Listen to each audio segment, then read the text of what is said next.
ବଇଛୁ କଣ ହଲୁଛୁ କଣ ହେଇଛି? ଭଲ ଲାଗୁନି କିଛି। କାଇଁ କଣ ହେଇଛି? ମନ ହଉଥିଲା ଗୋଟେ ଆଇସ୍କ୍ରିମ୍ ଆଇଥାନ୍ତି ଚକୋସ ଆଇସ୍କ୍ରିମ୍ ଖୋଳ ବାଲା ଆଇସ୍କ୍ରିମ୍ ଦେଖିଲା ବେଳକୁ 5 ଟଙ୍କା ଅଛି।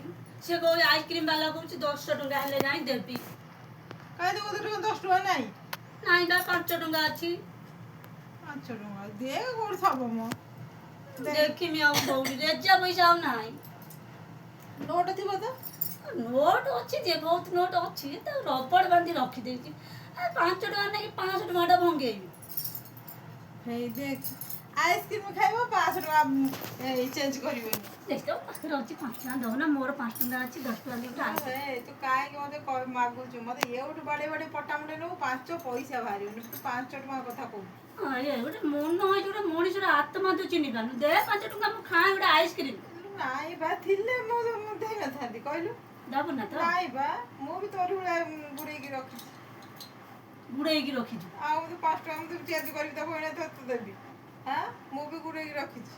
ଆଉ ମୁଁ ତୋ ନାଁ କହି ଖାଇଦଉଛି ହେଲା। ହଁ ଯା ମୁଁ ଦେଇଦବ 5 ଟଙ୍କା ହଁ ଆଉ ତମେ ପଛେ ଆସି ନେଇଯିବ ହଁ ଯା ହେଲା। ଯା। ଆଇସ୍କ୍ରିମ୍ ଭାଇ ରୁହ।